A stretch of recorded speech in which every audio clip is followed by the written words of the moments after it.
ওখানে সব ভিডিও ফুটেজে দেখা যাচ্ছে আব্দুল্লাহ মনসুর, উসামা ওয়াসিফদের নেতৃত্বে সেখানে রাত্রে মোটর সাইকেল শোভাযাত্রা সহ একেবারে শোডাউনের মাধ্যমে সন্ত্রাসী বাহিনীর মতো করে সেখানে একটা ঘুমন্ত এলাকায় সেখানে তারা ঢুকেছে। সেখানে একটা মাদ্রাসা আছে, সেই মাদ্রাসায় সব ছেলেরা কোরআনের হেফজ পড়ে, হেফজখানা, প্রায় শতখানিক ছাত্র সেখানে পড়াশোনা করে, সব ছোট ছোট বাচ্চা।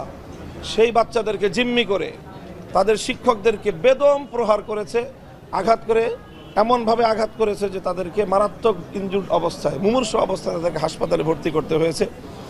এই অবস্থায় সেখানে সেই সকল ছাত্রগুলোকে জিম্মি করে তাদের মধ্যে মারাত্মকভাবে ভীতির সঞ্চার করে সেই মাদ্রাসা তারা করায়ত্ত করেছে, দখল করেছে।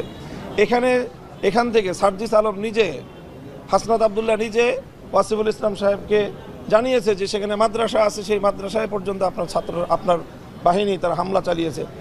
উনি সেখানে পরিষ্কার বললেন যে মাদ্রাসা বন্ধ, মাদ্রাসা নাই, অস্বীকার করলেন। তাদের সর্বোচ্চ ব্যক্তিত্ব তিনি এইভাবে সার্জিস আলম এবং হাসনাত আবদুল্লাহদের সাথে মিথ্যাচার করলেন। অথচ সেখানে আমাদের কোমলমতি ছোট ছোট শিশুরা তারা এই হামলার সম্মুখীন হয়েছে। তাদের আর্তচিৎকার সেখানে ফোনে ভেসে উঠেছে। সেই আর্তচিৎকার শুনে আমরা তো দূরের কথা, বৈষম্য বিরোধী ছাত্র আন্দোলন নেতৃবৃন্দ তাদের চোখের পানি সংবরণ করতে পারে নাই। সেখানে তারা এই অবস্থার মধ্যে আজ এইভাবে সেখানে আমরা হামলার সম্মুখীন হয়েছি এবং সম্পূর্ণরূপে একতরফা সন্ত্রাসী আক্রমণ হয়েছে। আমরা সংবাদ মাধ্যমগুলোর কাছে বিনীত অনুরোধ করব যে আপনারা দয়া করে এই ঘটনাটাকে দ্বিপাক্ষিক সংঘর্ষ হিসেবে আখ্যায়িত করে খুনিদেরকে আড়াল করার চেষ্টা করবেন না। প্রকৃত হামলার চিত্রটাকে আপনারা ভিন্ন কালার দেওয়ার চেষ্টা করবেন না।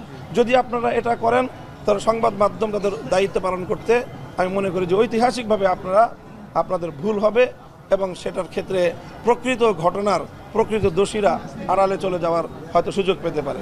এই যে তারা আক্রমণের শিকার হলাম এবং আমাদের লোকজন যে নিহত হলো, আহত হলো, হতাহত হলো এবং এইভাবে প্রশাসনের নাকের ডগায় প্রকাশ্যে দিবালোকে রাষ্ট্রের বিরুদ্ধে সরাসরি যুদ্ধ ঘোষণা করেছে।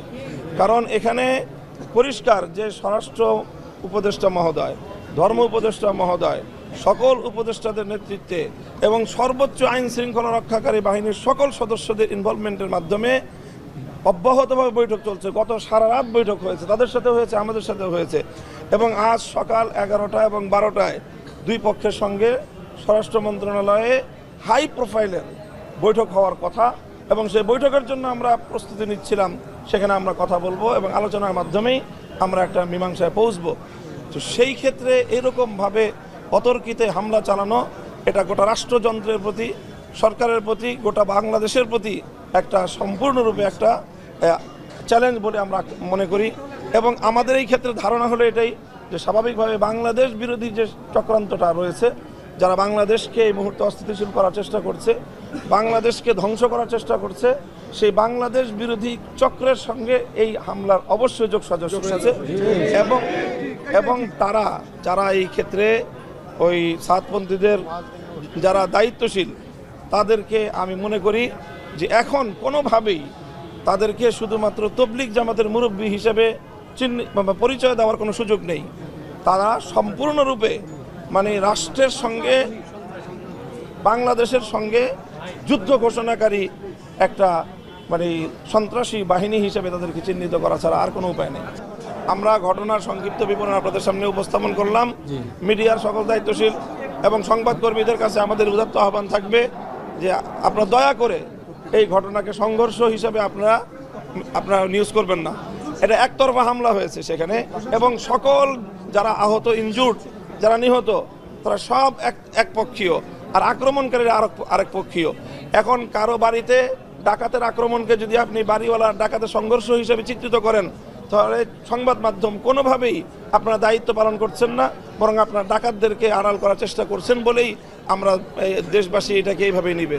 কাজেই আপনাদের কাছে আপনারা যাচাই করেন, প্রয়োজনে আপনারা তথ্য দেখেন যে গত রাতের এই আক্রমণ, শেষ রাতের গভীর রাত্রের ঘুমন্ত মানুষের উপরে এই আক্রমণে কোনোভাবে আমাদের এই জুবায়েরপন্থী হিসেবে আপনারা যাদেরকে আখ্যায়িত করছেন বা সুরাই নিজামের অনুসারী বলে যাদেরকে আখ্যায়িত করা হচ্ছে তাদের কারো কোনো ন্যূনতম কোনো ইনভলভমেন্ট ছিল কিনা আক্রমণের ক্ষেত্রে আপনারা সেটা যাচাই করে যথাযথভাবে আপনারা সংবাদ প্রচার করবেন।